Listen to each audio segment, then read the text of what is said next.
Bonjour, chers téléspectateurs. Nous sommes aujourd'hui le samedi 23 août 2025 et nous sommes heureux de vous retrouver à cette émission. Mais je profite déjà de l'occasion pour vous informer, pour vous sensibiliser qu'au-delà de l'émission Grand Angle, au-delà de mes interventions sur le droit de savoir, nous avons lancé une autre démarche, un webinaire. On en a fait un le 12 août. On projette d'en faire un le 12 septembre. Du président Pascal Lissouba n'est pas en conformité avec la loi. Mais il fait comme il se comporte comme si cela ne le touchait pas. Donc la Constitution, c'est leur volonté. Et j'ajouterai à ça le fait que le président de la République, Denis Sassou Nguesso, n'est pas en conformité avec la loi. Et sur ce point, je tiens à être clair, parce qu'il n'est pas en conformité avec les lois et règlements de la République et la Constitution, tout simplement parce que depuis 2002, il n'a jamais déclaré son patrimoine. C'est sur ces mots que je voulais terminer ces propos liminaires. Et je pense que nous aurons l'occasion d'avoir un échange très, très intéressant. Merci. Merci, M. Clément Mirassa. Je pense qu'il y a M. Georges Goma qui souhaiterait poser une question. Qui la pose? Est-ce que vous m'entendez?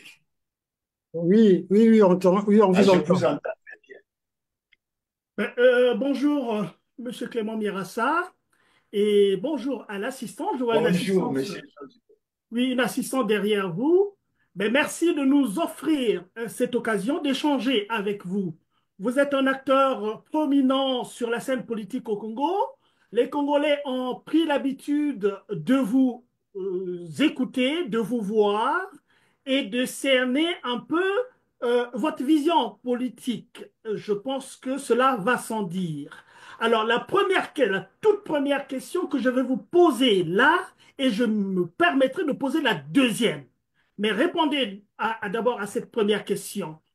Est-ce que vous pensez que le régime au Congo-Brazzaville est un régime démocratique? La question semble simple, mais j'ai besoin d'une réponse à cette question.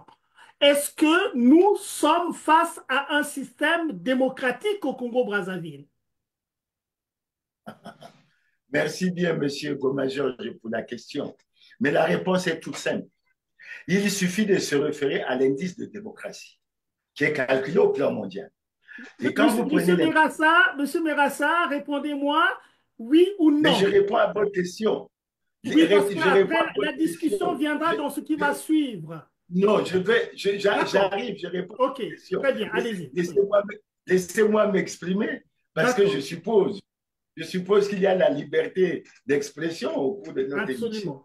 Donc, j'étais en train de vous dire que l'indice de démocratie qui est calculé au plan mondial est clair.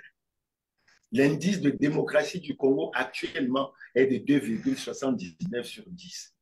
Et le Congo est classé parmi les pays à régime autoritaire, c'est-à-dire une dictature.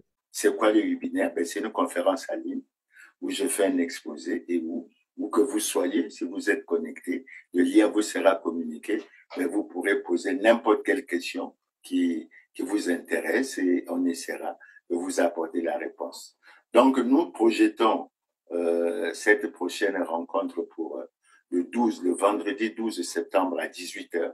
Nous osons espérer que vous serez très nombreux à suivre l'émission, à vous connecter et pour qu'on puisse échanger. Donc, je crois que c'est la nouvelle et à chaque fois, nous allons, d'ici le 12 septembre, vous rappeler, vous donner l'information pour que vous ne perdez pas ça de vue.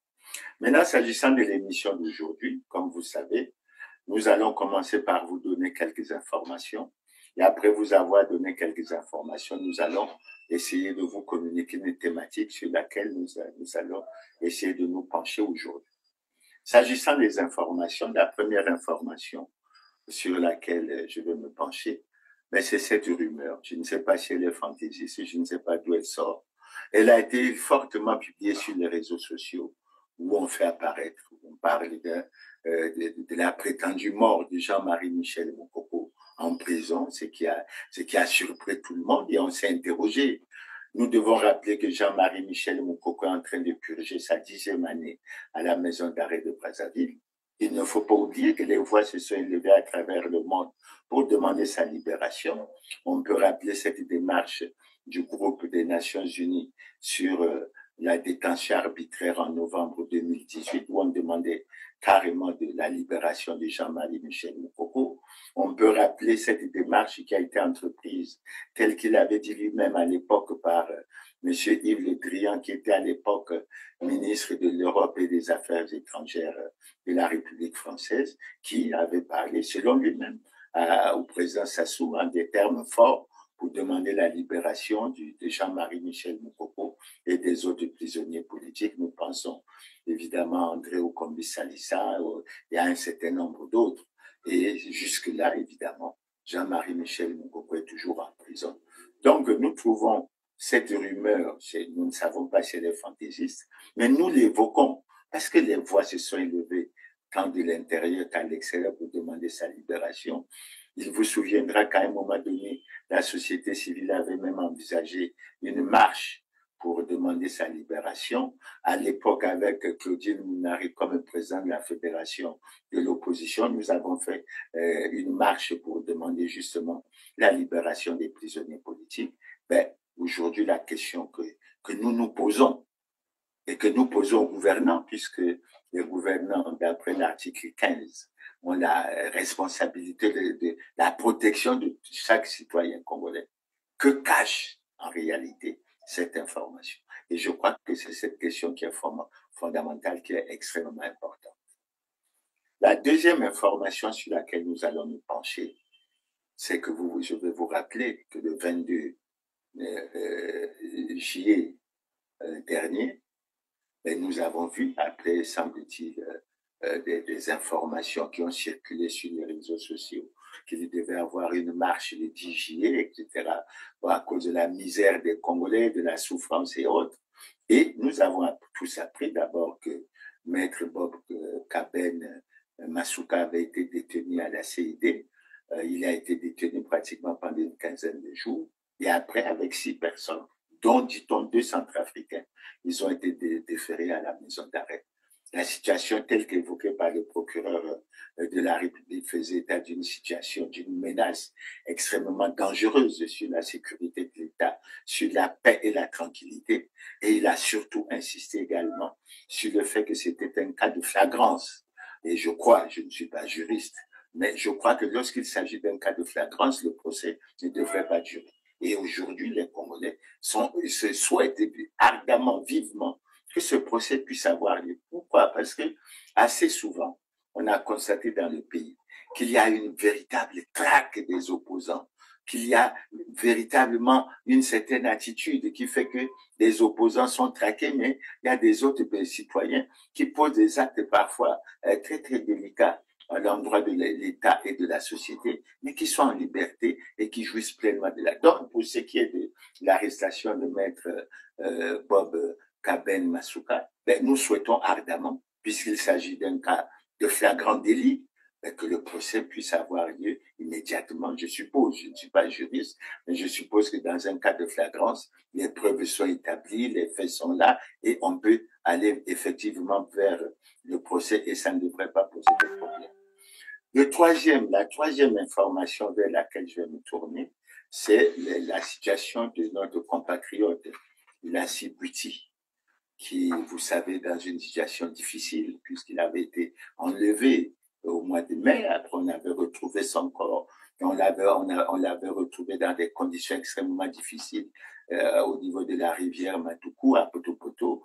Et évidemment, lui-même, il avait pu s'exprimer. Il avait parlé des traitements dégradants, des tortures, vraiment de la maltraitance qu'il avait subie, qu'il se sentait très mal et qu'il avait besoin des soins appropriés, etc. Mais il sentait toujours sa sécurité était terriblement menacée, de sorte qu'il avait pris un certain nombre de dispositions. Alors, nous avons été surpris lorsque le Premier ministre a accordé son interview à RFI avec Boisbouvier. Et lorsque la question a été posée, j'ai le texte sous les yeux, nous avons été choqués, terriblement choqués, d'entendre le Premier ministre parler d'une affaire de légende, alors qu'il a vu les images, les vidéos faites par Lassib Bouti, des révélations qu'il a faites, comme quoi il a reçu des piqûres, on ne sait pas de quoi. On a même déclaré ouvertement qu'il a été empoisonné. On lui a arraché des dents avec des tenailles. Il avait mal, et il a mal, puisqu'il est toujours très mal en point. Il a mal partout, des chaleurs, des étouffements, un certain nombre de choses. Et nous, on s'est posé la question, quelle est cette méchanceté? Quel est ce manque d'amour? Quel est ce manque d'humanité qui peut permettre à un Premier ministre chef du gouvernement, au lieu de se préoccuper de sauver la vie et de sortir Lassib Bouti de la situation dans laquelle il se retrouve, parce que conformément à l'article 15 de notre Constitution, on dit que tous les Congolais, les citoyens congolais sont égaux devant la loi et ils ont droit à la protection de l'État. Quelle est l'interprétation que le Premier ministre, en tant que juriste, se fait de ce qu'on appelle la protection de l'État quand il s'agit d'un citoyen? De surcroît, un citoyen opposant politique qui s'était déjà déclaré candidat à l'élection présidentielle. Opposant politique Lassib Bouti du Parti des Socialistes, le 11 mai dernier, quelques jours après l'annonce de sa candidature, il a été enlevé chez lui par des hommes armés encagoulés, puis tabassé pendant 9 jours avant d'être relâché. Est-ce que ce n'est pas le signe qu'il règne aujourd'hui à Brazzaville une violente campagne d'intimidation contre certaines personnalités qui voudraient compétir l'année prochaine? Si on me cite un seul établissement sanitaire qui avait reçu M. Lassib Bouti, même de passage, même en hospitalisation de jour, parce que pour avoir été tabassé tel que cela nous est rapporté, ça veut dire qu'il n'a eu la vie sauf que lorsque les soins lui ont été apportés. Il faut donc qu'on me cite un seul établissement sanitaire par lequel M.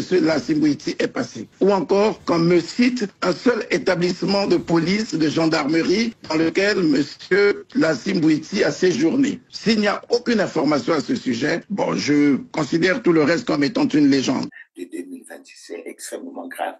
Et nous considérons, nous condamnons les propos que le Premier ministre a utilisés parce que nous les considérons comme à la fois intolérables et inacceptables. Et de surcroît, nous considérons que le Premier ministre, le gouvernement dans son entièreté, qui sait que cette affaire devait et doit faire l'objet d'une enquête spéciale, parce que nous avons tous appris qu'il a été enlevé chez lui à travers sa famille, qu'il a été enlevé chez lui par des hommes cagoulés, armés, et il a disparu pendant près d'une dizaine de jours. Et ça ne préoccupe pas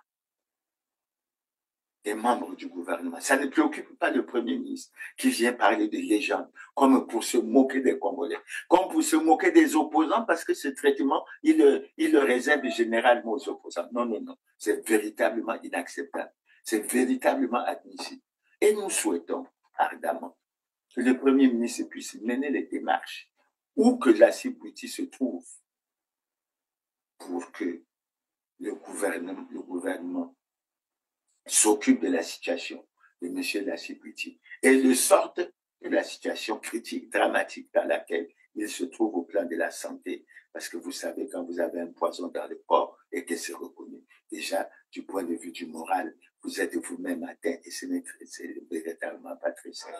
Donc, nous invitons, nous souhaitons, nous exhortons le Premier ministre Colline Makosso à avoir de la retenue dans l'appréciation de ce genre dans ce genre de situation qui touche à la condition de vie, à la situation pratiquement d'existence d'un citoyen congolais, et plutôt de se battre pour que son gouvernement mène des démarches afin que, où que Lassib Bouti se trouve, qu'on puisse se préoccuper de lui et qu'on puisse tout faire pour lui administrer les traitements adéquats. Et nous espérons que plus le temps passe, plus il est en danger, parce que la situation, semble-t-il, pourrait s'aggraver. Et c'est les dernières nouvelles que nous avons eues à travers une déclaration du Parti des Socialistes qui a fait apparaître clairement que la situation ne s'était pas améliorée et que M. Lassib Bouti continue à souffrir. Donc, je crois que c'est de bon augure et le Premier ministre doit se battre, à notre avis, pour régler cette situation. Maintenant, la quatrième information que nous allons essayer d'aborder, c'est celle de la candidature. Là aussi, nous faisons allusion à la déclaration du Premier ministre Anatole Koliné-Makosso. Ce n'est pas la première fois qu'il parle de la candidature du président de la République. Déjà, si mes souvenirs sont exacts, en 2023, sur un plateau de télévision français en France, il avait déclaré qu'il travaillait pour la candidature du Premier ministre.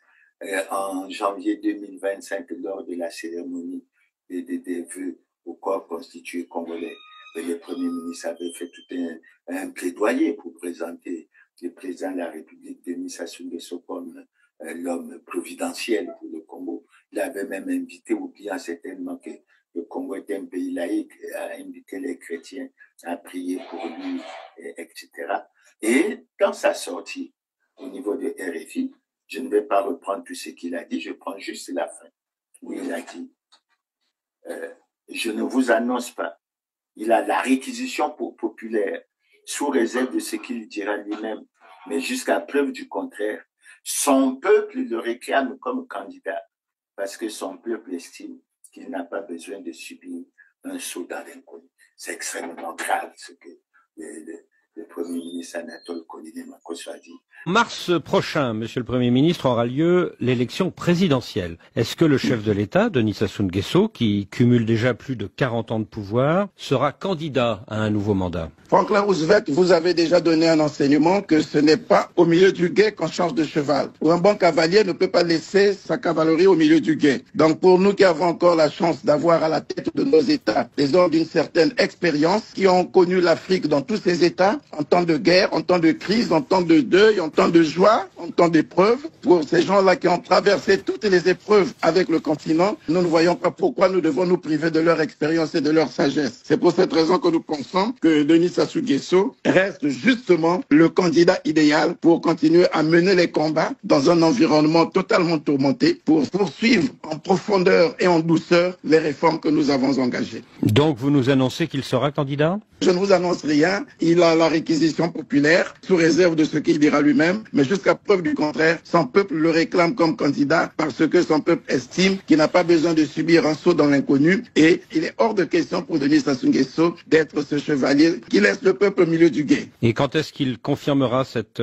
candidature? Mais nous ne sommes pas encore en période électorale, ni de campagne électorale, ni de dépôt de candidature, donc il le fera certainement le moment venu. Mais nous n'allons pas aller dans le même sens que lui, nous allons essayer de lui donner un certain nombre d'indications. La première indication que nous allons lui donner, c'est que le peuple congolais, c'est que le président Denis Sassou Nguesso est dans une situation délicate et manifeste d'incompatibilité constitutionnelle.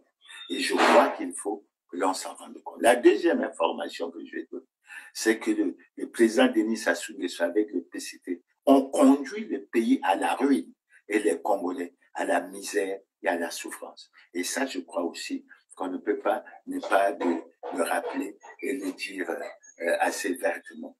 La troisième chose également, c'est de dire au Premier ministre Anatole Koliné-Makosso, en liaison avec ce que nous avons dit antérieurement, que le président de la République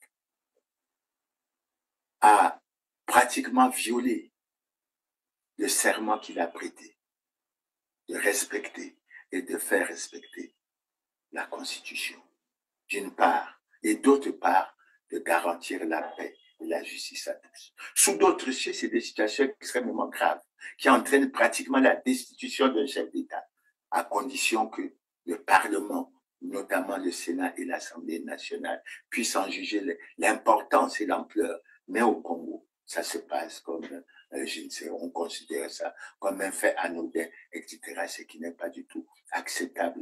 Et à mon avis, on devrait s'y pencher sérieusement. Maintenant, pour le reste, il faut ajouter avant de clore ce chapitre qu'il y a un fait qui est extrêmement important, qui est très dangereux même pour l'avenir du pays. C'est la protection par les gouvernants actuels des responsables des scandales et crimes économiques, et financiers qui ont plongé le pays dans la situation actuelle. Et je crois que c'est une situation qui mérite une attention toute particulière. Maintenant, en dernière information, nous sommes très heureux de donner l'information, mais je crois que les téléspectateurs la connaissent déjà.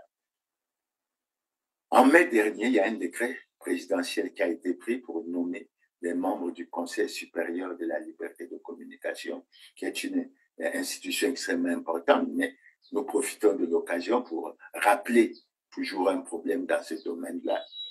C'est que les opposants, sinon les partis de l'opposition, sont pratiquement interdits de passage sur les médias d'État qui sont devenus la propriété du Parti congolais du travail, qui n'est pas en conformité avec la loi et de tous ceux qui tournent autour du Parti congolais du travail, majorité présidentielle et autres, etc.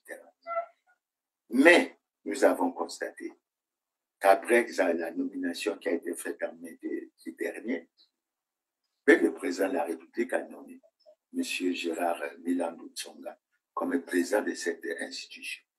Et il y a eu la prestation de serment de 13 août devant la Cour suprême, etc. Et nous avons été très heureux que le même jour, il y ait eu la passation des services entre le président sortant, Philippe Mvo, et puis le nouveau entrant, à savoir Médard Milandou Tsonga. Mais il y a quand même quelque chose que nous devons relever, puisqu'assez souvent nous revenons là-dessus. Et quand nous revenons là-dessus, les gens ils sont surpris. Nous revenons sur quoi? Ils ont prêté serment. En prêtant serment. Mais ils ont juré de servir loyalement, avec impartialité, en respectant la Constitution et les lois et règlements de la République. Je jure de remplir loyalement mes fonctions. C'est par un acte de serment symbolique devant le ministère de la Communication et des Médias que le nouveau président du Conseil supérieur de la liberté de communication et ses membres ont manifesté leur engagement à remplir avec abnégation la noble mission qui leur est confiée. Conformément au texte régissant cette institution, le procureur général de la Cour suprême a par ailleurs rappelé à cette nouvelle équipe l'importance de respecter les missions qui lui sont assignées. Il s'agit de garantir aux citoyens le libre accès à l'information et à la communication. Veiller à l'accès équitable des partis et groupements politiques, des syndicats et des associations à l'audiovisuel public. Après la prestation de serment, Médard Milandou, qui prend désormais les commandes du Conseil supérieur de la liberté de communication, a officiellement pris ses fonctions lors de la cérémonie de passation de pouvoir avec le président sortant Philippe Mvo. Ce dernier a exhorté la nouvelle équipe à redynamiser cette institution régulatrice des médias. Vous souhaite accomplir une très belle mission pour que le Conseil puisse toujours aller de l'avant, que son enseigne puisse toujours et toujours continuer à briller. Conscient des tâches qui lui incombent, Médard Milandou a promis de relever les défis afin de garantir l'accès à l'information et la liberté d'expression.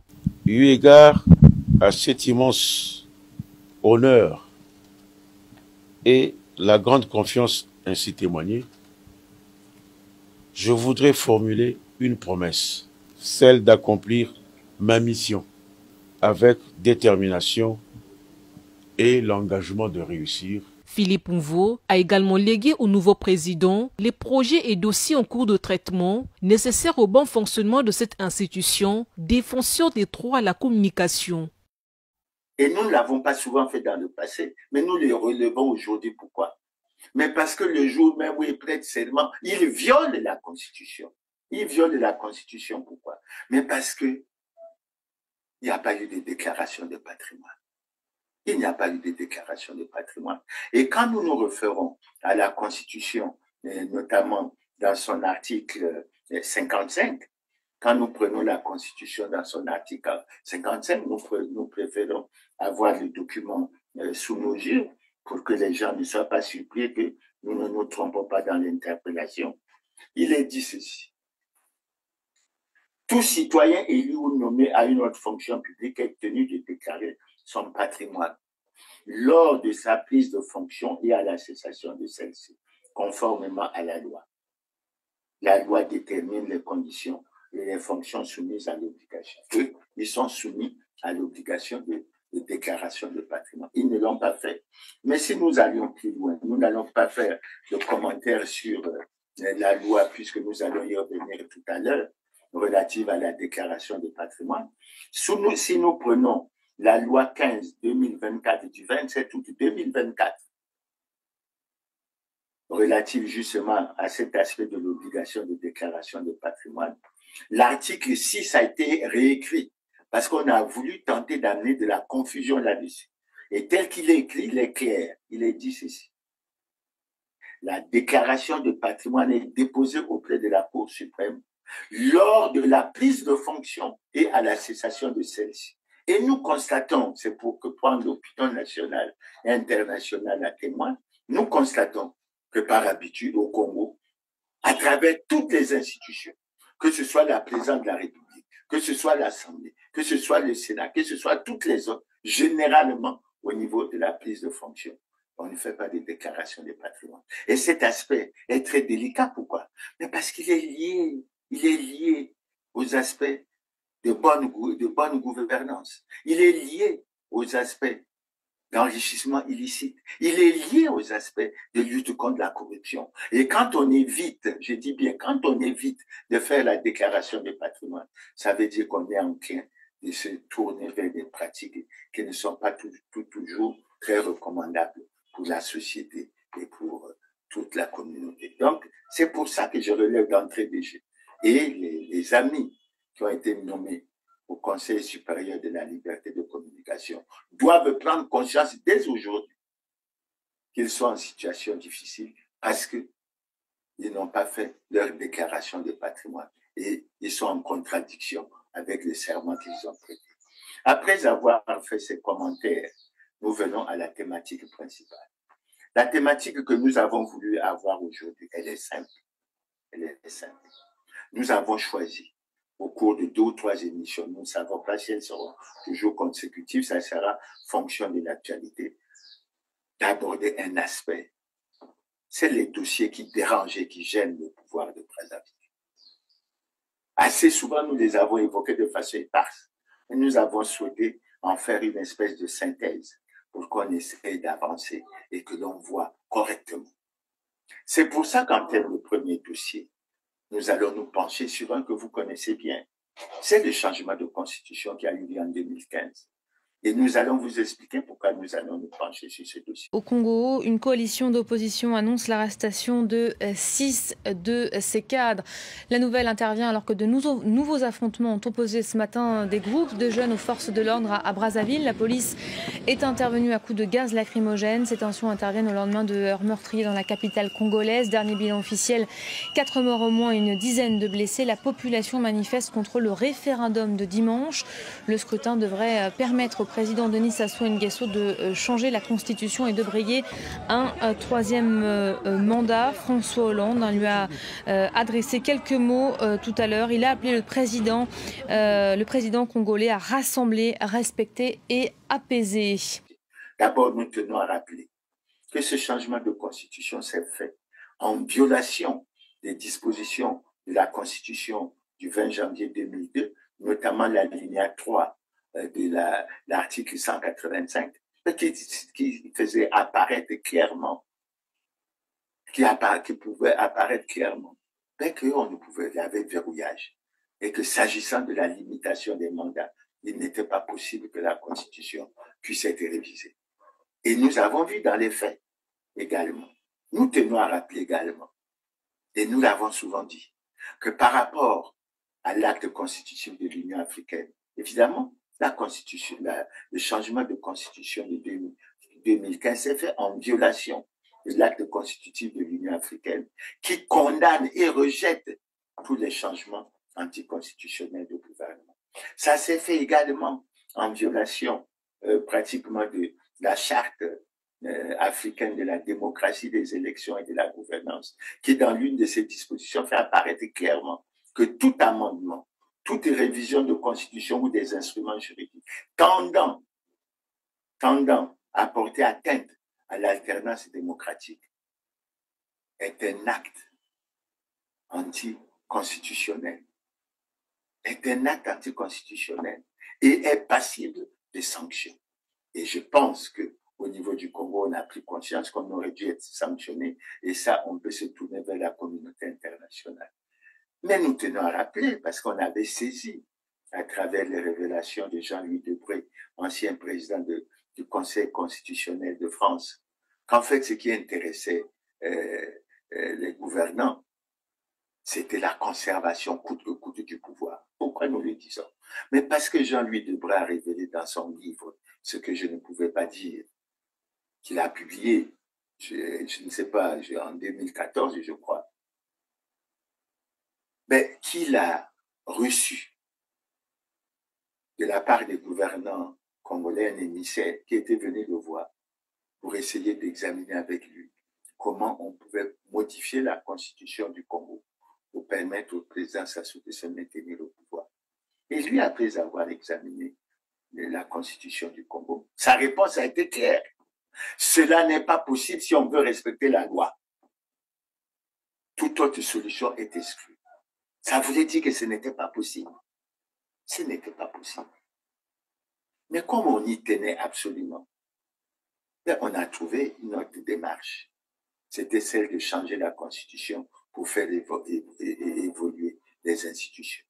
Mais aujourd'hui, on a fait changer de constitution. Et on constate que les gouvernants violent dans l'impunité totale cette constitution. Évidemment, les arguments évoqués pour le changement de constitution, ils étaient très nombreux, notamment l'argument qui consistait à dire que le président Denis Sassou Nguesso était le seul à garantir la paix, la stabilité et le développement du pays, qu'il était le seul capable d'amener le Congo à l'émergence à l'horizon 2025. Nous y sommes. Est-ce que nous sommes émergents? On peut évaluer. On a dit beaucoup de choses. Mais comment comprendre que 10 ans après, on n'en fait pas l'évaluation? 10 ans après le changement de constitution, il semble qu'on n'est pas pressé et on ne veut pas du tout en faire l'évaluation. Mais il faut faire l'évaluation parce qu'il faut vous rappeler que ce changement de constitution s'est déroulé au Congo, mais dans des conditions extrêmement dramatiques. Il y a eu beaucoup de victimes, il y a eu beaucoup de dégâts. Et on ne peut pas ne pas s'arrêter pour évaluer et se rendre compte si l'argumentation qui avait été développée pour justifier, semble-t-il, cette démarche tient toujours le coup. L'opposition du Congo-Brazzaville appelle une nouvelle fois le président Sassou Nguesso à ne pas toucher à la Constitution. Les opposants rassemblés au sein d'un front pour le respect de l'ordre constitutionnel et l'alternance démocratique se sont réunis hier à Pointe-Noire, la capitale économique du pays. Un lieu symbolique puisque c'est là que le 26 avril dernier, le fils du président et les associations qu'il parraine avaient appelé à l'émergence d'une nouvelle république. Pas question pour l'opposition qui a à nouveau appelé le chef de l'État à quitter le pouvoir en 2016 sans toucher à un seul article de la Constitution. Loïcia Martial. C'est par l'hymne national, la congolaise, que les leaders de l'opposition et leurs militants ont bouclé leur meeting à la place de la République de Pointe-Noire. Le coin bien quadrillé par la police n'a pas pu contenir la foule. Ceux qui ont pris la parole, Guy Romain Kimfoussia, Clément Mirassa, Pascal Tsati-Mabiala et Paul-Marie Mpouélé, ont dit non au changement de la Constitution et au référendum. Ils ont réclamé plutôt une gouvernance électorale pour un scrutin présidentiel apaisé en 2016. Jean Gouabi et bien d'autres opposants ont eu le même langage. Et nous avons prouvé qu'il y a des problèmes de gouvernance électorale qu'il faut régler avant quoi que ce soit. Voir que le peuple se mobilise pour dire non au changement de la Constitution, je partage entièrement ça parce que, comme on l'a dit ici, 32 ans de pouvoir, ça suffit. Je suis déjà très sensible au fait que le peuple a été mobilisé. Malgré tout ce qui a été fait pour démoraliser les gens, pour que les gens ne viennent pas assister au meeting, il y a eu beaucoup de gens qui sont venus et c'est vraiment une dynamique qui prouve que les gens ont dépassé la peur. Le meeting de l'opposition n'a pu se tenir qu'après moult réunions et explications entre les opposants et les autorités policières et administratives de la ville océane. Loïcia Martial, Pointe-Noire, RFI. À notre avis, non. À notre avis, non. Mais nous n'allons pas beaucoup épiloguer là-dessus. Nous allons juste nous référer à la déclaration du président guinéen Mamadi Doumbouya, parce que la Guinée également a connu un changement de constitution. Le président Alpha Condé avait pu obtenir, enfin, tout mettre en œuvre pour obtenir un troisième mandat. Il a été renversé par le président Mamadi Doumbouya, qui, lors de la 18e session de l'Assemblée générale des Nations Unies, a déclaré que le putschiste, ce n'est pas seulement celui qui prend les armes pour renverser un régime, que les vrais putschistes, les plus nombreux, qui ne sont pas dénoncés par la communauté internationale, mais ce sont ceux-là qui tripatouillent les constitutions, qui, pour demeurer éternellement au pouvoir. Et je crois qu'aujourd'hui, les Congolais doivent réfléchir. Ils doivent se pencher sérieusement sur ce problème et s'interroger. Parce qu'il faut que nous tirons des leçons pour l'avenir. Moi, je suis personnellement, je le dis franchement, pour que nous ayons une constitution dans laquelle le mandat présidentiel sera de 5 ans. Un mandat présidentiel de 5 ans, une fois renouvelable. Et il faut que nous ayons dans cette démarche, mais que nous retenons un principe essentiel, celui de l'alternance démocratique, qui est extrêmement importante dans une démocratie. Vous croyez que les Bill Clinton, les Barack Obama, les autres, les George Bush, ils ont quitté le pouvoir parce que leur bilan était mauvais? Non. Mais parce qu'il y a des principes qu'il faut respecter. Et au Congo, il faut renoncer à cette démarche de présidence à vie. Des présidents qui sont là pendant près de 40 ans, qui après 40 ans veulent y demeurer. Ce n'est pas du tout acceptable, surtout lorsqu'on se tourne vers le bilan et qu'on se rend compte qu'en réalité, le bilan se résume en quelques phrases. Ruine du pays, misère et souffrance des Congolais, catastrophe un peu partout, endettement, etc., chômage des jeunes. Mais on aura l'occasion de revenir sur ce bilan et on aura l'occasion de nous y pencher sérieusement. Le deuxième dossier que nous voulons évoquer dans ce cadre, c'est un dossier que vous connaissez bien. Je crois que vous avez dû être surpris quand je ne l'ai pas abordé d'entrée de jeu. C'est la situation des accords entre le Rwanda et le Congo. Et je rappelle aux uns aux autres qu'en 2021 et en 2022, le Congo a signé une quinzaine d'accords avec le Rwanda portant sur beaucoup de domaines, y compris, puisque là-dedans, on a un accord sur la coopération militaire et technique, on a un accord cadre de partenariat économique, de promotion et de protection des investissements. J'insiste sur ces deux accords parce qu'au-delà de leur importance, ils n'ont jamais reçu l'autorisation de ratification du Parlement. Dernier jour ce mercredi du voyage du chef de l'État rwandais au Congo. Une visite de 72 heures au cours de laquelle Paul Kagame, dont la dernière venue remontait à 2016, a rencontré son homologue congolais. Les deux dirigeants ont convenu de plusieurs accords de coopération touchant divers domaines, 8 au total, couvrant notamment les mines et la formation qualifiante, mais aussi les secteurs culturels et sportifs, sans oublier l'agriculture. Sur ce dernier point, Kigali et Brazzaville ont notamment signé une convention des terres arables pour la culture maraîchère et établi 2 mémorandums d'entente.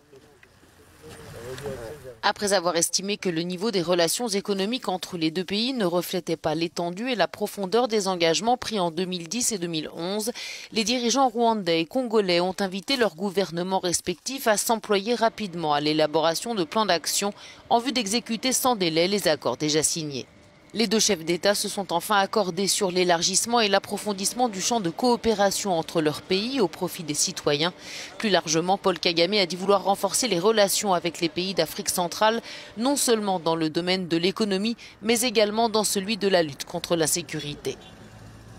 Bon, bref, beaucoup de choses ont été dites sur ces accords. Et nous allons essayer d'y revenir sur les aspects qui ont retenu notre attention.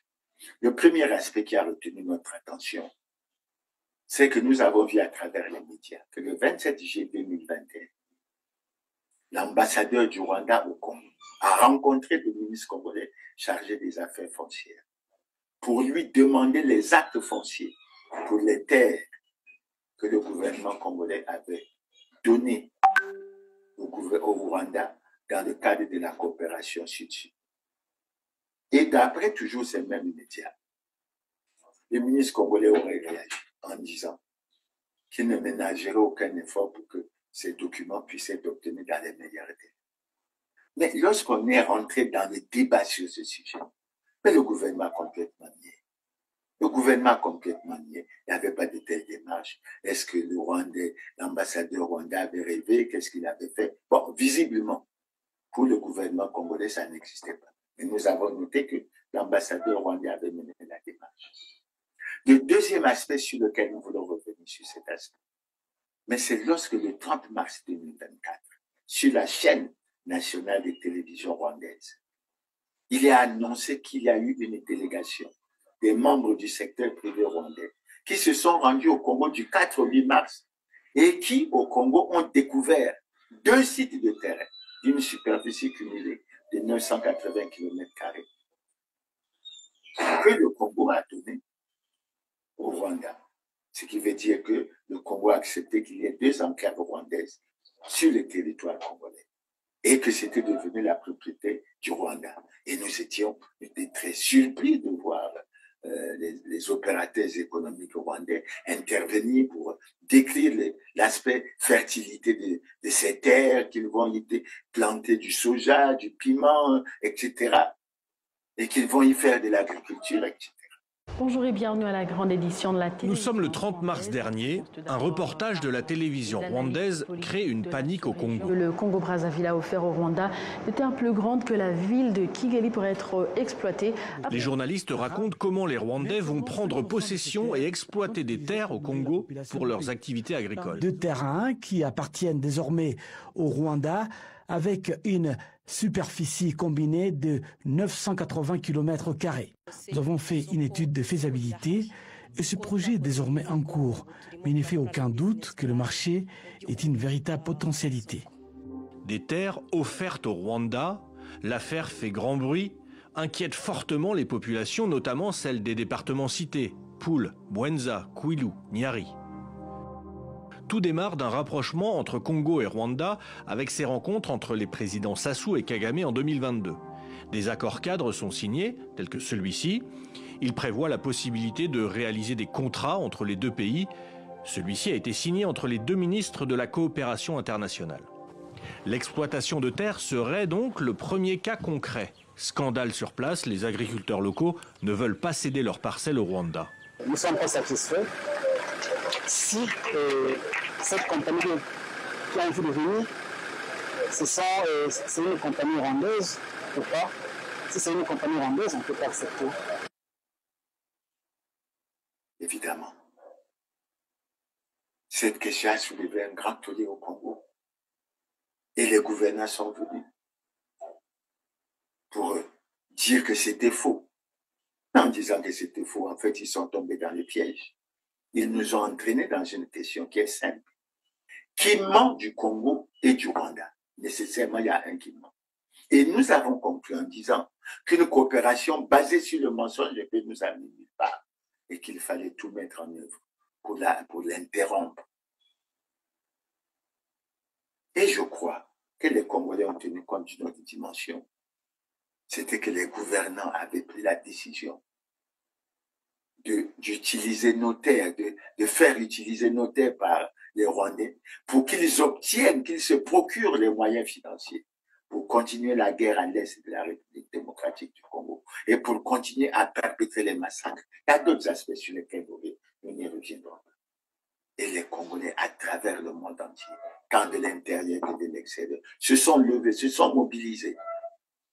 Et ils ont lancé haut et fort des cris en disant non à la vente de nos terres, non à la cession de nos terres sous quelque forme que ce soit au Rwanda, oui à l'annulation pure et simple de ces accords. Évidemment, le ministre de Thierry Mungala a voulu introduire un peu la confusion lorsqu'il a fait son émission, la quinzaine du gouvernement le 5 juin, en disant que ce dossier était clos. Il n'est pas clos. Il n'est pas clos.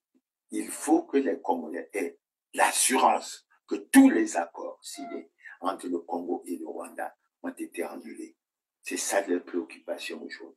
Ce n'est pas seulement les fameuses autorisations express ou provisoires. Non, il ne s'agit pas de ça. Parce que quand on parle de 980 km², il ne s'agit pas de ça. Ça veut même ressortir quoi? Ça fait ressortir qu'il y avait un agenda caché dans ce type de relation et qui n'est pas bon au niveau de notre État ou avec ce que nous voulons faire pour sauvegarder notre souveraineté. Que nous en arrivons là. Mais ce dossier doit être clos. Et nous savons que les gouvernants ont du mal à aller vers l'annulation totale de tous ces accords. Mais nous invitons les Congolais à être toujours debout pour que ce problème puisse être résolu. Et que nous ne laissons pas nos enfants, nos petits-enfants, nos arrière-petits-enfants dans des situations extrêmement difficiles qui ont été connues sous d'autres cieux. Et ça, ce ne serait pas du tout acceptable, ça ne serait pas tolérable. Donc voilà déjà. Maintenant, le troisième point que nous allons aborder, sur lequel je reviens souvent, c'est celui de l'obligation des déclarations de patrimoine. Pourquoi? Que ce soit la Constitution du 20 janvier 2002, que ce soit la Constitution du 25 octobre 2015, il y a une disposition qui dit clairement que tout citoyen élu ou nommé à une autre fonction publique est tenu de déclarer son patrimoine lors de la prise de fonction et à la cessation de celle-ci. Et dans la Constitution de 2002, on était même plus rigoureux parce qu'il avait été dit que la non-observation de cette disposition entraîne la déchéance de la fonction. Malheureusement, comme nous ne sommes pas vigilants, cela n'a pas été appliqué. Maintenant, pour parler du patrimoine, je vais essayer de faire référence à ce que le Premier ministre Anatole Koliné-Makosso a dit dans son programme d'action gouvernementale, à savoir que c'est une disposition constitutionnelle. Ensuite, que plus qu'un devoir de transparence, il s'agit d'une preuve de bonne gouvernance, de lutte contre l'enrichissement illicite et de lutte contre la corruption. Vous voyez l'importance de cet aspect. Maintenant, les gens ils sont choqués quand je dis parfois. Ils considèrent même pour un manque de respect. Quand je dis que le président de la République n'a pas déclaré son patrimoine, c'est pas un manque de respect, c'est un constat qui est fait. Et la preuve est extrêmement importante en matière de droit. Et je vais essayer d'expliquer comment ça s'est passé. Il faut que les Congolais sachent que dans la Constitution du 15 mars 1992, il y avait une disposition qui prévoyait la déclaration de patrimoine par certaines personnalités qui devaient déposer leur déclaration de patrimoine à la Cour constitutionnelle. Bon, vous savez ce qui s'est passé à partir du 5 juin. Et à partir de là, qu'est-ce qu'il y a eu? Il y a eu le retour du Parti congolais du travail au pouvoir dans les conditions que vous connaissez. Nous n'allons pas y revenir. Mais surtout, il y a eu l'abrogation de la Constitution du 15 mars 1992 et l'adoption d'un acte fondamental. Bon, dans l'acte fondamental, l'aspect de la déclaration de patrimoine n'apparaît pas. Mais lorsqu'on va aux élections générales et que l'on adopte finalement la Constitution du 20 janvier 2002, on fait réapparaître la notion de déclaration de patrimoine. Et on dit clairement que les nouvelles institutions doivent se conformer à la Constitution du 20 janvier 2002. Et ce qu'on n'a pas compris, justement, c'est que ce soit au niveau des institutions, notamment l'Assemblée, notamment le Sénat, cela n'a pas été respecté d'entrée de jeu. Cela n'a pas été respecté au niveau de la présidence de la République. De sorte qu'après l'élection présidentielle, lorsque le président prête serment le 14 août 2002, mais il ne fait pas de déclaration de patrimoine. Et j'attire l'attention des Congolais qui tergiversent assez souvent là-dessus. Parce que la déclaration de patrimoine, lorsqu'elle est faite, ben, il y a une trace au niveau du journal officiel. Il y a une trace au niveau du journal officiel. Et on ne peut pas ne pas reconnaître cet acte. Maintenant, comment expliquer qu'il n'y ait pas eu de déclaration de patrimoine? Les gouvernants expliquent la situation en disant qu'il a manqué de texte d'application des dispositions de la Constitution. Question, qui devait prendre ce texte? Mais c'est eux qui devaient le prendre. Pourquoi ils ne l'ont pas pris? Je suis tenté de dire, pas avec méchanceté, mais qu'ils avaient besoin d'un certain enrichissement avant de se conformer à la loi. Et malheureusement, ça n'a pas été fait. Donc, le prétexte fallacieux qui était pris, c'était qu'il n'y avait pas de texte d'application. explication qui est inacceptable, qui est intolérable. D'autant que la transition était prévue pour une durée de 3 ans, mais elle en a finalement duré 5. Et on devait prendre en priorité les dispositions qui devaient permettre aux nouvelles institutions d'être installées convenablement, conformément aux lois et règlements de la République. Et on est resté comme ça pendant de nombreuses années. Il y avait des nominations au gouvernement, etc. Et le problème a rebondi à quel moment? Il faut que les Congolais le sachent. Le problème a rebondi en 2017, lorsque nous constatons, lorsque les gouvernants plutôt constatent que le pays est en crise, parce que des Congolais avaient déjà constaté que le Congo était rentré en crise dès 2012. Et le gouvernement annonce que la crise est due à la situation, à la baisse drastique des prix du pétrole, etc., etc. Et ils ont pensé dans un premier temps qu'ils pouvaient faire un ajustement interne. Ils n'en ont pas été capables. Alors, avec l'appui de la CEMAC, ils ont décidé d'aller et se tourner vers le Fonds monétaire. Et l'une des exigences du Fonds monétaire, c'était justement qu'au niveau des aspects de bonne gouvernance, que l'aspect de la déclaration de patrimoine soit pris comme acte fort au niveau de notre volonté politique de lutter contre la corruption. C'est comme ça que finalement, le texte d'application qui s'est traduit par la loi numéro 4/2019 du 7 février de 2019 relative à l'obligation de déclaration de patrimoine, la loi a été adoptée. Je dis bien en février 2019, alors que nous devions appliquer cette disposition depuis août 2002. Donc c'est pratiquement 17 ans après. Mais il faut reconnaître qu'il y a eu une mauvaise volonté politique de se conformer à la Constitution. Une fois que la loi a été adoptée en février, le texte d'application de cette loi a été pris en novembre. Vous voyez bien qu'on traînait le pas. Et il a fallu attendre l'élection de 2021. Et lorsqu'on fait l'élection de 2021, au moment où le président de la République prête serment, mais il ne fait pas de déclaration de patrimoine. Prétexte, il n'y a pas de texte d'application. Mais le texte d'application qui a été pris en 2019 devait déjà jouer pour l'élection, sinon la prestation des serments de 2021. Et finalement, c'est lorsque Anatole Koline-Makosso prend ses fonctions et qu'il déclare que c'est une disposition constitutionnelle, qu'il y a un déclic. Malheureusement, cette expérience de déclic s'est faite en violation de des lois et règlements de la République, notamment la Constitution, parce que l'article 6 de ce décret, de cette loi, disait que la déclaration se faisait 3 mois après la prise de fonction. Non, c'est pas ce que dit la Constitution. La Constitution dit c'est lors de la prise de fonction, et ça n'a pas été fait.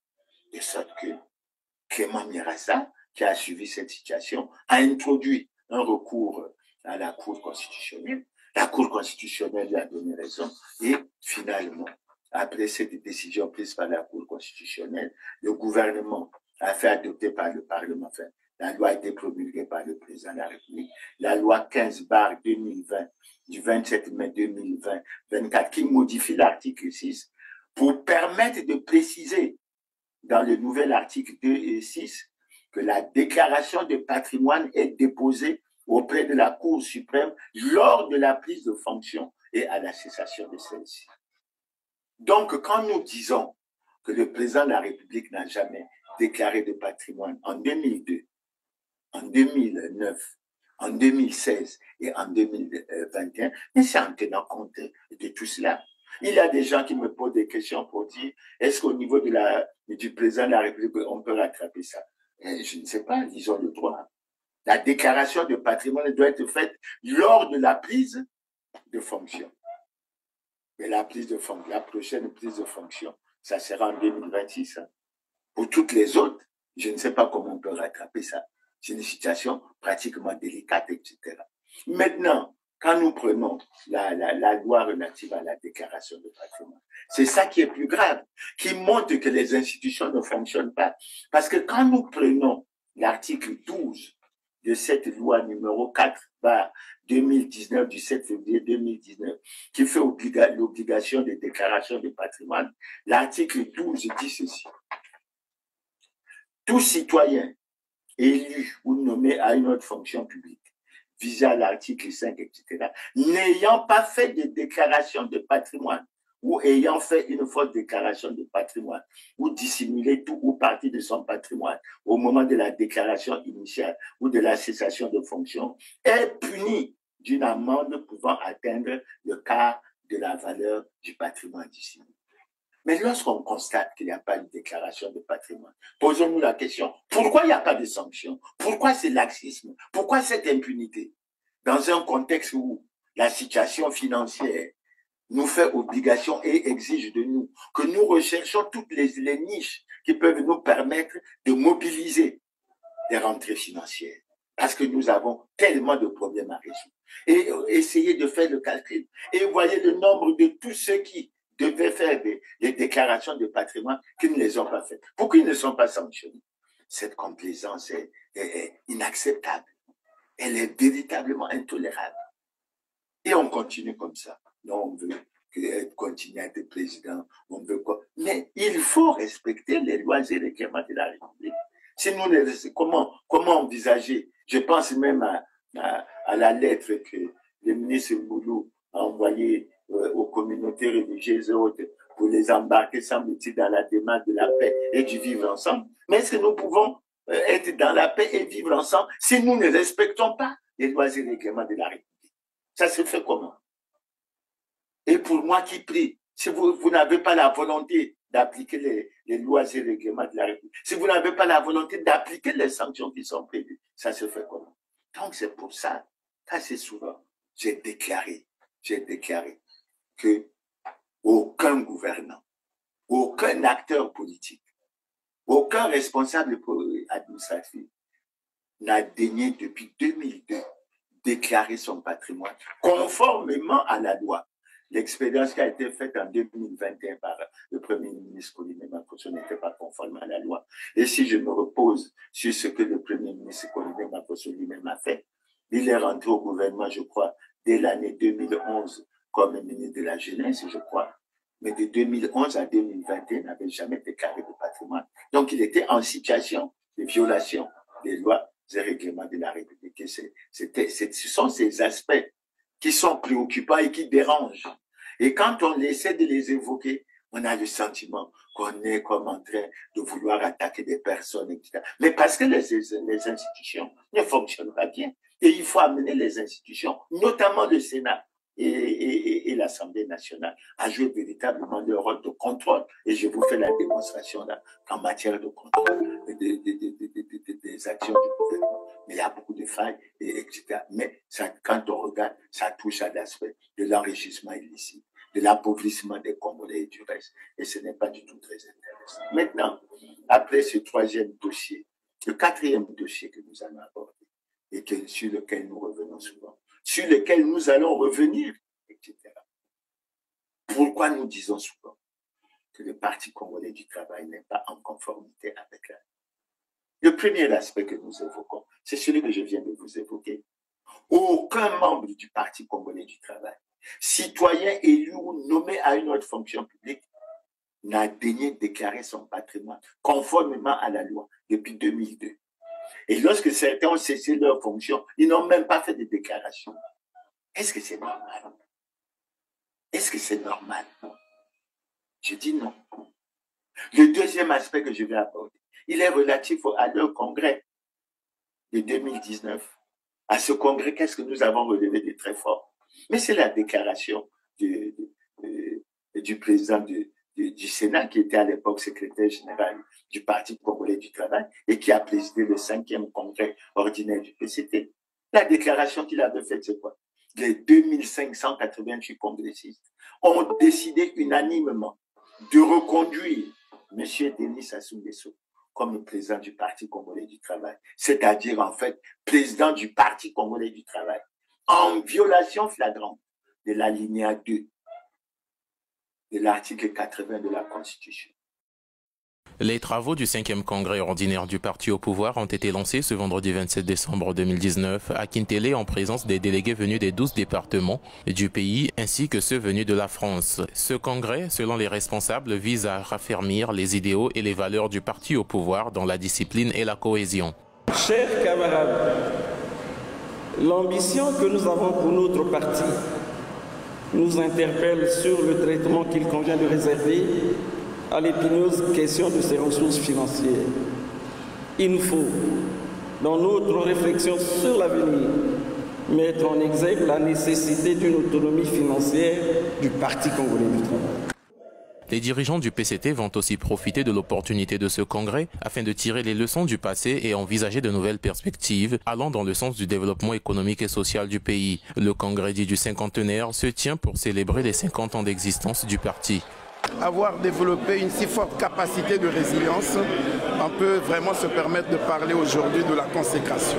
Oui, c'est un parti qui entre dans la voie de la sagesse, un parti qui a tout connu dans le pays, un parti qui a l'expérience, l'expertise, la compétence et les ressorts nécessaires pour conduire le peuple congolais vers les cimes rêvées de l'émergence. De nouvelles instances dirigeantes seront mises en place d'ici la fin du 5e congrès ordinaire ce 30 décembre 2019. Le Parti congolais du travail demeure à ce jour le parti politique le plus ancien et le plus représentatif au Parlement avec 95 députés et 51 sénateurs.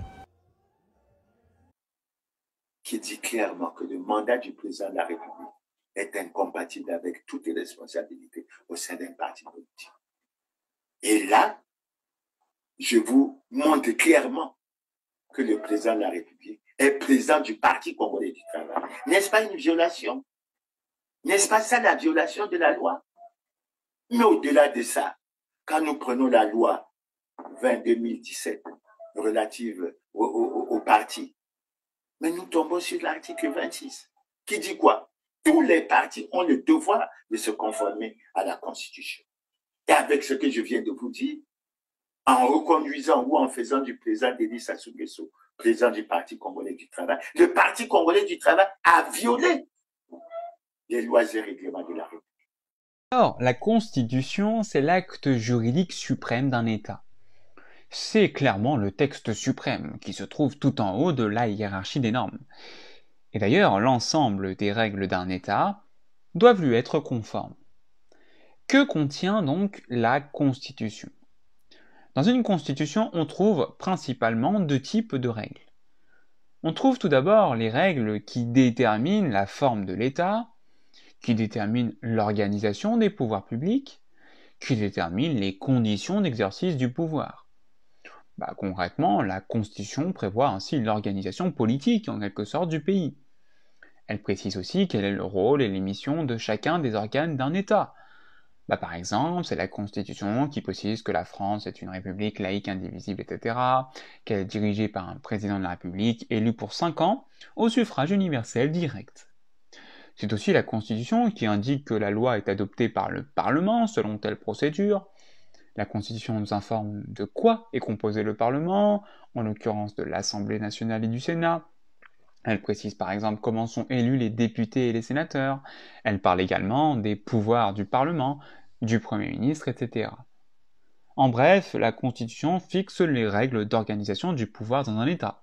C'est donc le premier type de règles que l'on peut trouver dans une Constitution. Ensuite, le deuxième type de règles que l'on trouve dans une Constitution, ce sont les règles relatives à la protection des droits fondamentaux des individus. En France, c'est la Constitution du 4 octobre 1958 qui fixe les règles d'exercice du pouvoir sous la Ve République. Alors, cette Constitution de 1958 comporte un préambule, une sorte d'introduction, et 89 articles. Dans ces articles, on trouve toutes les règles sur l'organisation et le fonctionnement des pouvoirs publics. Les pouvoirs publics, qui c'est le président de la République, le Premier ministre, le Parlement, etc., le gouvernement, etc. Mais, dans le texte même de la Constitution, on ne trouve pas de protection, à proprement parler, des droits fondamentaux. Et c'est la raison pour laquelle d'autres textes fondamentaux, qui protègent, eux, les droits fondamentaux, ont acquis une valeur constitutionnelle grâce à la jurisprudence du Conseil constitutionnel. C'est notamment le cas de la Déclaration des droits de l'homme et du citoyen de 1789, qui consacre certains droits fondamentaux comme la liberté d'expression, le droit de propriété, etc.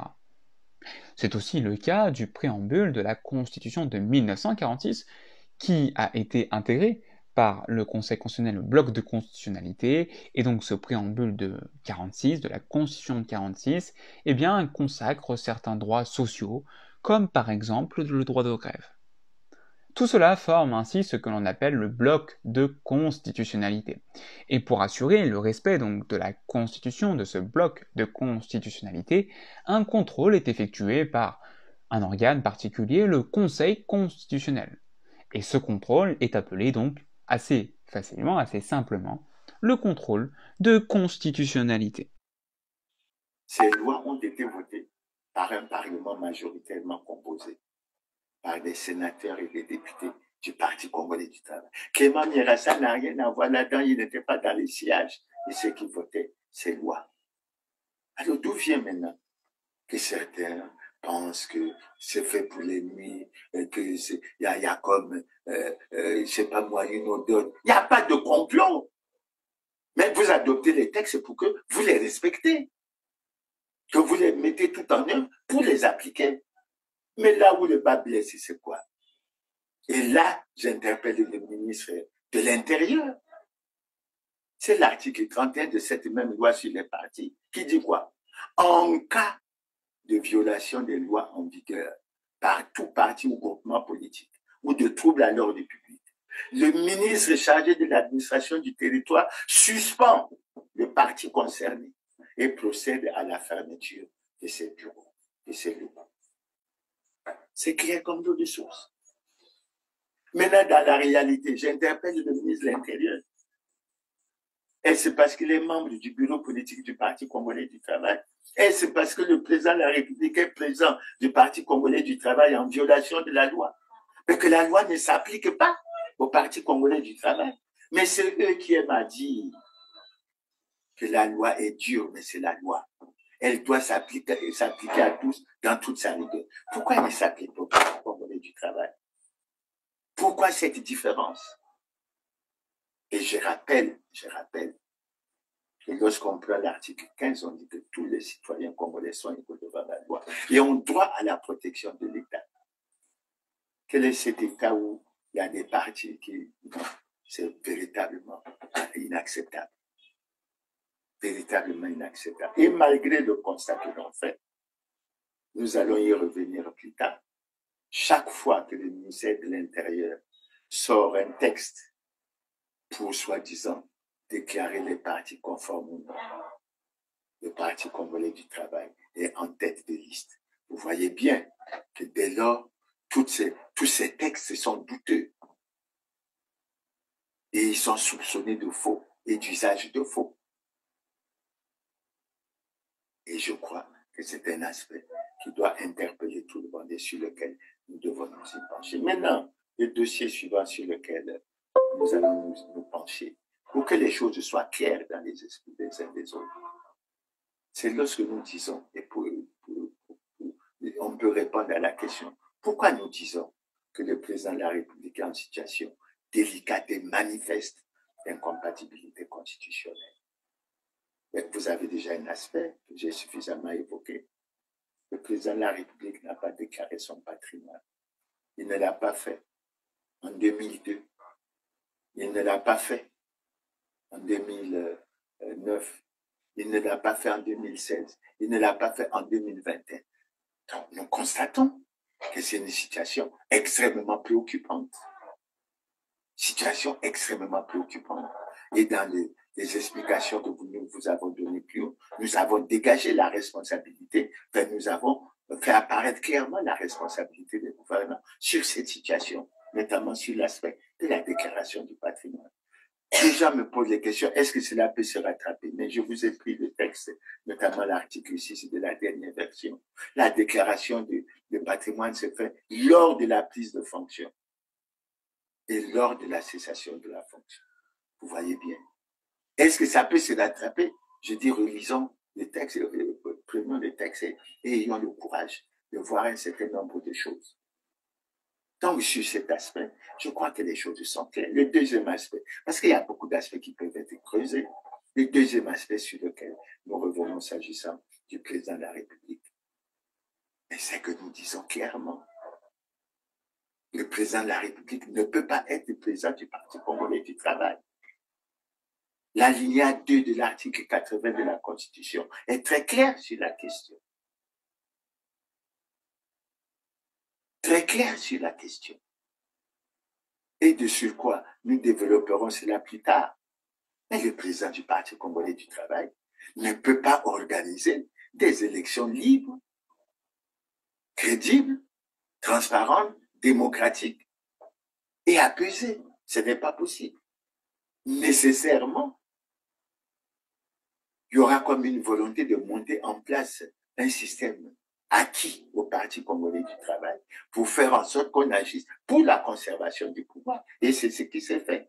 Je vous ai pris un exemple, par exemple, que dans la nomination des préfets, et vous en avez beaucoup qui sont des membres du comité central du Parti congolais du travail, qui ont pris part au congrès, donc qui ont conduit, qui ont fait partie de ceux qui ont reconduit le président Denis Sassou Nguesso comme président du comité central du Parti congolais du travail. Est-ce que ceux-là, ils peuvent franchement agir pour qu'il n'y ait pas la conservation du pouvoir? Je dis non. Il ne faut pas que nous soyons naïfs à ce point. Ce n'est pas possible. L'autre aspect que nous allons aborder s'agissant du président de la République, c'est que dans le serment qu'il a prêté, mais il a prêté entre autres le serment de garantir la paix et la justice à tous. Et nous avons le sentiment, lorsque nous disons que les gouvernants ont pris la responsabilité de protéger les responsables des scandaleux crimes économiques et financiers qui ont plongé le pays dans la crise, ben, on ne peut pas ainsi garantir la paix et la justice à tous. Ce n'est pas possible. On a concédé le Premier ministre. Monsieur le Premier ministre, si vous avez les ministres qui ont failli, mais demandez leur départ auprès du président de la République. 5 minutes, oui, monsieur le président, s'il vous plaît, je vous en prie, vous avez déjà dit, mais j'en ai qu'une seule, mais laissez-moi sur ça. C'est dramatique. Quelles sont les perspectives pour comment l'espoir que le président, on parle des accords avec le FMI, d'ici à ça, surtout qu'ils sont venus ici, ils sont venus nous ont ouvert une session budgétaire, sans gouvernement, sans un peu d'approche. C'est une première dans l'histoire du Congo. Donc c'est ici, voici les mesures, voici ce qu'on va aboutir. Mais nous sommes des très gentils, nous vous recevons avec 5 mois sans salaire. Nous vous recevons 5 mois sans salaire, derrière nous les attachés, les conseillers, jusqu'au matériel qu'on gère dans les quartiers. Alors donc, soyons sérieux parce que nous devons, ici, le président a dit, il y a des grandes lignes, et son gouvernement le mettre maintenant en pratique. Je vais sur quoi, et ça c'est là où je prends la question qui est déposée, au ministre de la Belgique du territoire, oui. Je peux vous entendre, monsieur le ministre, quand vous avez parlé de contrat sur l'entreprise de tonnage, non, je voulais vous entendre que vous avez signé un contrat pour l'aménagement des 135 km. Parce que comment vous avez fait une concession d'une route, monsieur le ministre, une concession de route, et qui n'existe même pas. Mais d'ici, oui, ce n'est pas possible. Le 10 ans, nous arrivons à quelle conclusion? Mais nous arrivons à la conclusion très simple que le président de la République a violé le serment qu'il a prêté devant la nation et le peuple congolais. D'une part, de respecter et de faire respecter la Constitution. D'autre part, de garantir la paix et la justice à tous. Que faire? C'est là la véritable question. Que faire? C'est là la véritable question. Et nous essayons de donner un éclairage sur cette situation qui, à mon avis, mérite une réponse claire, puisque nous vous avons dit que s'agissant de la situation du président de la République, qui est président du Parti congolais du travail, mais nous avions à l'époque, en juin 2020, introduit un recours en inconstitutionnalité de cette élection qui avait permis la reconduction du président de la République comme président du Parti congolais du travail. Nous avons introduit ce recours à la Cour constitutionnelle. Et nous pouvons vous dire que par décision numéro 005/DCC/SBA/20 du 31 juillet 2020, La Cour constitutionnelle s'est déclarée incompétente, mais elle a choisi de faire une notification de cette décision au président de la République, au président du Sénat, au président de l'Assemblée nationale, au premier ministre chef du gouvernement, au ministre de l'Intérieur et au ministre de la Justice. Donc, vous voyez bien que toutes ces autres personnalités sont bien informées à travers ce recours de ce que et le PCT et le Parti congolais du travail ne sont pas en conformité avec la loi. Mais j'insiste sur une personnalité, c'est le ministre de l'Intérieur qui donc, à travers la décision de la Cour constitutionnelle, a été informé par une institution importante dans notre dispositif juridique pour dire que le président de la République et le Parti congolais du travail n'étaient pas en conformité avec la loi. Comment le ministre de l'Intérieur peut, en plus de ça, se permettre de sortir des textes où il place le Parti congolais du travail en tête de la liste de ceux qui sont conformes à la loi? J'ai dit non. Il y a un véritable problème. Il y a un véritable problème. Et nous allons y revenir. Maintenant, le dossier suivant. Je crois que c'est le dernier que nous allons aborder. Mais c'est aujourd'hui. Mais il y aura encore une autre séquence où nous allons reprendre la suite de ces dossiers. Mais c'est l'aspect de la conformité à la loi. Et par rapport à la conformité de la loi et à l'actualité ambiante, à l'actualité actuelle, nous voulons distinguer deux choses. La première, c'est la conformité à la loi sur les partis. Je viens de vous expliquer que le Parti congolais du travail n'est pas conforme à la loi. Et le ministre de l'Intérieur publie des textes depuis 2018. Il a publié l'arrêté 13205 du 21 octobre, je crois, 2020, qui publiait la liste des partis conformes pour l'année 2020. Il venait de publier l'arrêté 1726 par MID CAB du 30 juin 2025, publiant toujours la liste des partis reconnus. Et en tête, vous avez le Parti congolais du travail, qui, je viens de vous en faire la démonstration, n'est pas en conformité avec la loi. Et figurez-vous que depuis que j'explique aux Congolais, à l'opinion nationale et internationale, que le Parti congolais du travail n'est pas en conformité avec la loi, il n'y a jamais eu la réaction de ce parti. Et nous constatons quoi? Mais nous constatons le manque de neutralité du côté partisan de l'administration publique. Et dans ce qui se fait, nous constatons qu'il y a la complicité des préfets, des sous-préfets, des administrateurs maires, voire même des chefs de quartier. Puisque dans toute la chaîne, il semble que tout ce monde est membre du Parti congolais du travail. Pour arriver à ça, le but c'est quoi? C'est la conservation du pouvoir. Et nous avons constaté, après que le ministre de l'Intérieur ait publié cet arrêté, nous avons fait l'effort de mener une enquête. Et à travers cette enquête, nous avons fait ressortir clairement que la quasi-totalité des partis retenus sur cette liste n'étaient pas conformes à la loi. Comme disait Thierry Mungala, la possession d'un siège, c'est concret, c'est matériel, c'est visible. Et nous avons, à travers cette enquête que nous avons faite, nous avons réalisé que sur les 42 partis, 10 partis n'avaient aucun siège hors de Brazzaville, parce que l'enquête n'a pas concerné Brazzaville. Et si on considère que les 11 autres départements, donc sur les 10 autres départements, 10 partis n'avaient pas de siège.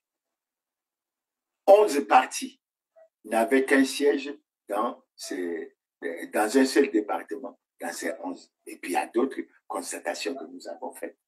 Puisque le constat doit se faire par rapport non seulement à l'article 11, qui est relatif à ce que chaque parti ait des membres et des sièges permanents dans chaque département, et l'article 26 qui dit que tous les partis ont le devoir de se conformer à la Constitution. Les choses ont été clairement faites.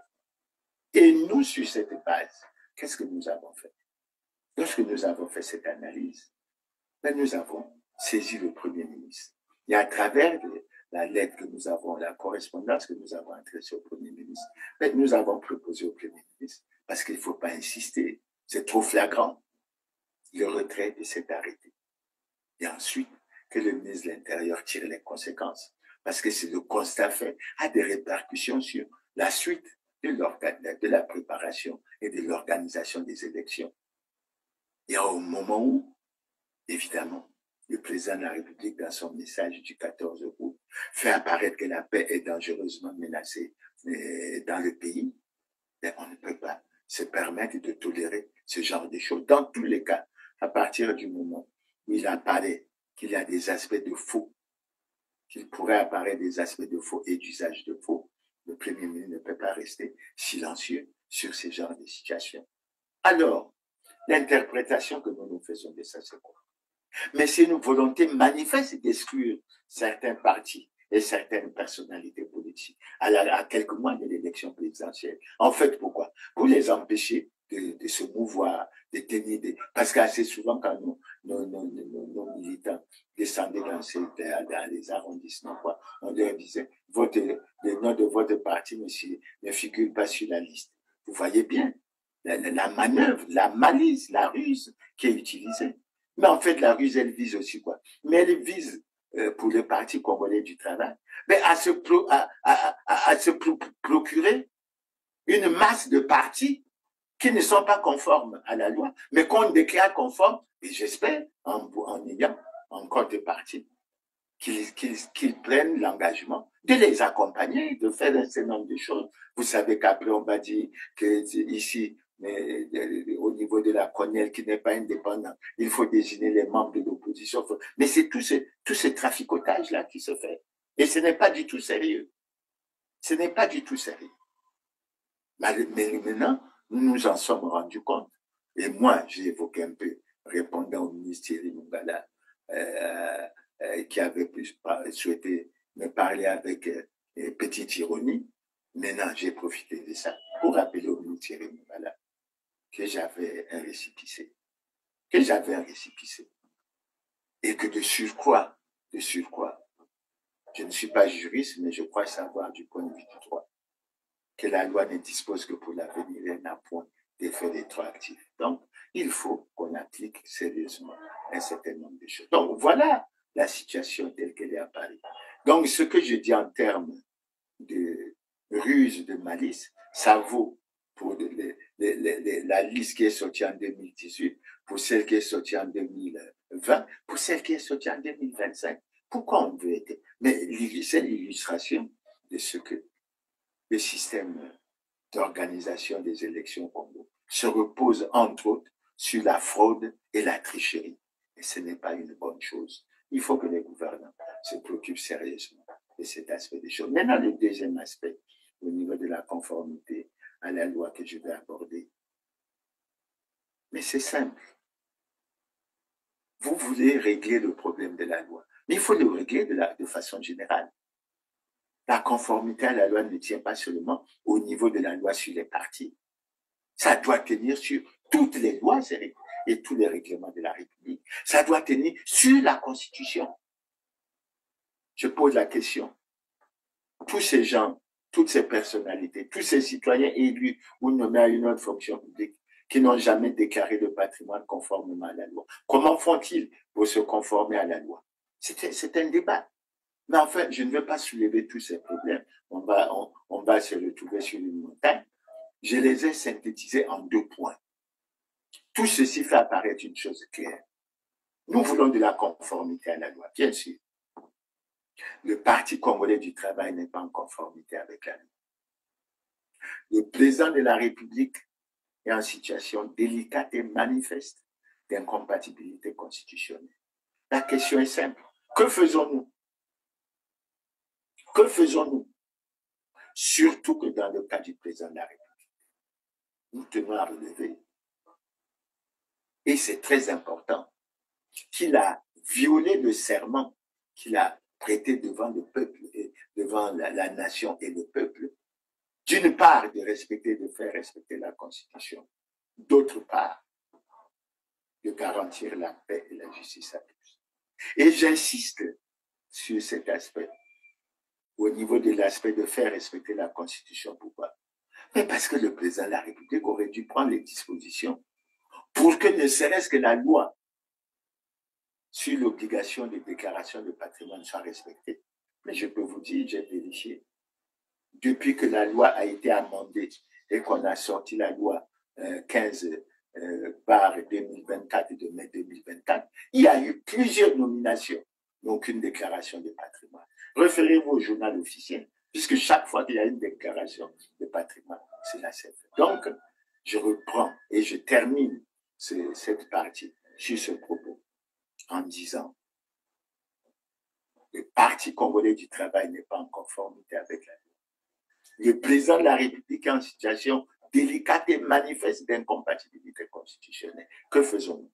La réponse à cette question est importante pour la gouvernance, sinon pour les réponses que nous devons apporter à la gouvernance. Et je vous ai dit tantôt, et je le redis, le président du Parti congolais du travail ne peut pas préparer et organiser une élection libre, démocratique, transparente, crédible et apaisée en tant que président du Parti congolais du travail. Ce n'est pas possible. C'est sûr, c'est fait.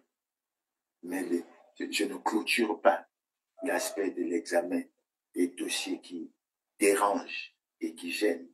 Nous aurons l'occasion d'aborder d'autres dossiers dans une prochaine émission. Pour l'heure, je vais aller vers la conclusion. Il est dommage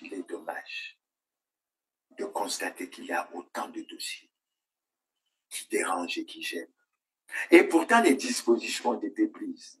Et pourtant, les voix se sont souvent élevées dans ce pays pour que nous soyons dans un cadre qui nous permette non seulement de vivre véritablement en paix, mais également d'aller vers le vrai vivre ensemble. Les voix se sont élevées à un moment donné, parmi lesquelles la mienne, pour demander la tenue des États généraux de la nation, pour qu'on sorte le pays de la grave crise multidimensionnelle que le pays traverse. Vous connaissez la réponse des gouvernants. À l'époque, ils estimaient qu'il y avait tellement d'argent qu'ils n'avaient pas besoin de se soumettre à ça. Des voix se sont élevées à travers le pays. J'insisterai surtout sur la voix des évêques pour demander qu'il y ait un dialogue national inclusif, ouvert à tous, pour qu'on règle tous ces problèmes. La réponse a été toujours le silence. Dans quel intérêt? Nous ne savons pas. Ils ont choisi d'organiser ce qu'ils appelaient concertation politique. Ce que moi j'appelle mascarade de concertation politique.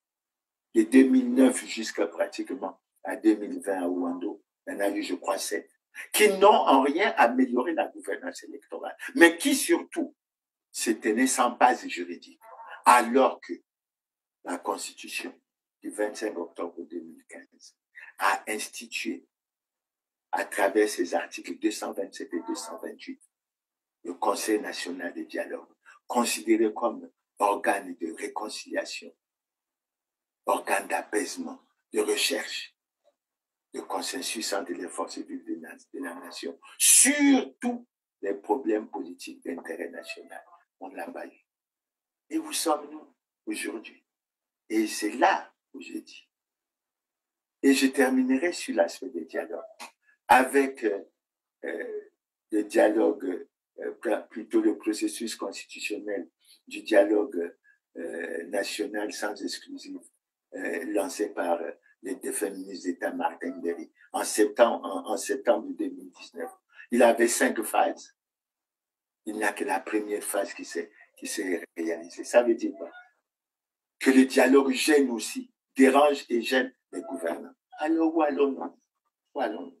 Alors pour aujourd'hui, puisque nous aurons une conclusion générale sur tous les aspects des dossiers qui dérangent et qui gênent, pour aujourd'hui, nous allons terminer en disant: accordons une attention toute particulière à l'aspect de la conformité à la loi, tout en sachant que la loi, elle est dure, mais c'est la loi. Elle doit s'appliquer à tous dans toute sa rigueur. Nul n'est au-dessus de la loi. C'est ça le principe fondamental qu'il faut retenir. Et je crois que si on va sur cette base, on est capable de faire beaucoup d'avancées et d'aller de l'avant. Donc, chers téléspectateurs, au-delà de ce que je vous ai dit au début, à savoir que l'on envisage de faire le 12 septembre 2025 à 18h un webinaire, c'est-à-dire une conférence en ligne où nous pourrons être en contact avec vous à travers les réseaux sociaux. Je crois que les dispositions seront prises pour que vous soyez connectés et je vous invite à ce que nous soyons nombreux et que s'il y a des questions au-delà de tout ce que je dis, que nous puissions y apporter une réponse. Donc, je termine sur ce propos et je dirai que je vous remercie pour votre aimable attention. Je vous donne rendez-vous au samedi 30 août prochain et je vous apprends que nous sommes maintenant à moins de 7 mois de l'élection présidentielle et je souhaite que nous commençons à nous intéresser très très sérieusement sur les aspects de gouvernance électorale et des conditions permissives de la tenue d'une élection libre, transparente, démocratique et crédible et apaisée. C'est sur ce que je vous dis au revoir et à bientôt. Merci.